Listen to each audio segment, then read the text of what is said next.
कोई सूचना अगर देनी हो तो पहले सूचना दे दी जाए, फिर हम संकीर्तन कराएंगे। यानंतर अमरावतीहून आलेले नंदकिशोरजी गांधी मार्गदर्शन करतील। मी त्यांना विनंती करतो की आपण या ठिकाणी वरती या। अमरावतीहून आलेले नंदकिशोरजी गांधी।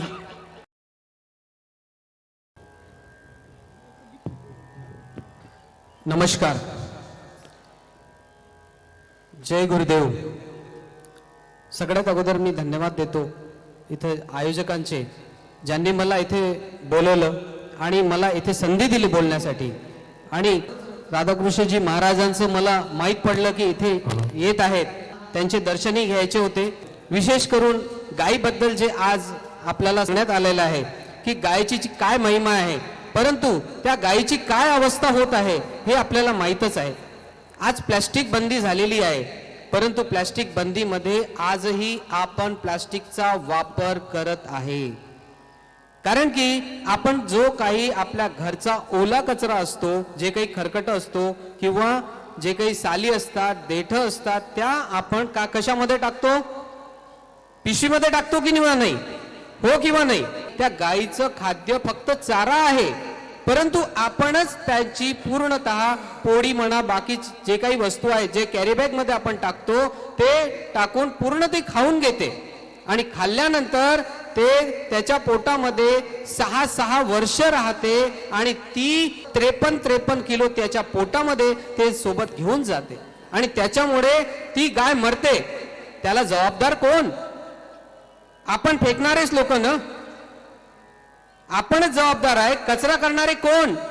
आपणच ना। मग आपण आपल्याची जबाबदारी आपल्याला स्वीकारावी लागेल। जेव्हा आपण आपली जबाबदारी स्वीकारू तेव्हा ते सगळं चांगलं होईल। आपण दोष देत असतो कॅरीबॅग बंद का होत नाही? महाराष्ट्रामध्ये कॅरीबॅग बंदी झालेली आहे, परंतु कॅरीबॅग बंदी नाही आहे। सरकार काय करते? सरकारचे लक्ष नाही काय? कॅरीबॅगची फॅक्टरी बंद का होत नाही? वगैरे वगैरे। पण आपण का डिमांड करतो? ते भेटते म्हणून आपण डिमांड करतो, ठीक आहे, ते आहे, परंतु आपली डिमांडच नसली, आपली मागणीच नसली तर ती कॅरीबॅग आपल्या घरी येईल का हो? नाही ना। मग आज आपल्याला एक शपथ घ्यायची आहे, कोणत्याही परिस्थितीमध्ये आपण प्लास्टिक डिस्पोजेबलचा सुद्धा वापर करायचा नाही। कारण की आपण पत्रावळीचा वापर करतो, त्या पत्रावळीमध्ये आपण आधी स्वतः प्लास्टिक खातो आणि त्याच्यानंतर फेकून देतो आणि ती गाय येते आणि ती गाय खाऊन घेते। मग जबाबदार कोण? आपण चांगलं कार्य करून राहिलो, मस्त चांगलं जेवण देऊन राहिलो, पंगत देऊन राहिलो, महाप्रसाद देत आहे, परंतु त्याचं पुण्य भेटते की पाप भेटते? पापच भेटून राहिलं। याचाही आपल्याला आता विचार करावा लागेल आणि या प्लास्टिक बंदीमध्ये सरकारला सुद्धा साथ द्यावं लागेल आणि सरकारला सांगावं लागेल आता पूर्णतः बंदी करा। बंदी आहे, परंतु आता आम्ही सुद्धा त्याच्यावर येऊ। आज महाराज सुद्धा इथे आलेले आहेत आणि त्यांनी आपल्या वाणीमध्ये गायीच्या बाबतीत सांगितलेलं आहे आणि तेच आपण आता स्वीकार करावं। स्वीकार करणार का?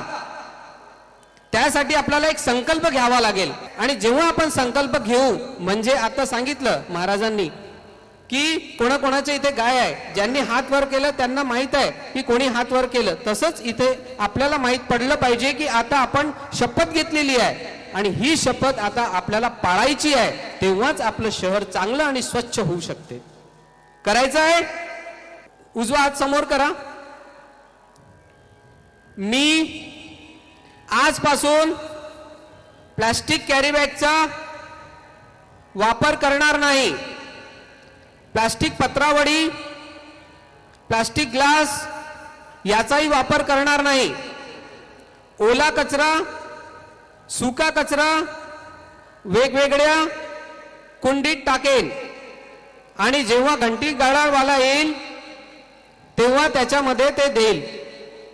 सोपं आहे, हेच आपल्याला करायचं आहे। मग ती जी अस्वच्छता आहे ती स्वच्छता चांगल्या प्रकारे होऊ शकते आणि आपलं सहकार्य करणं गरजेचं आहे आणि आपला सहभाग होणं गरजेचं आहे। धन्यवाद।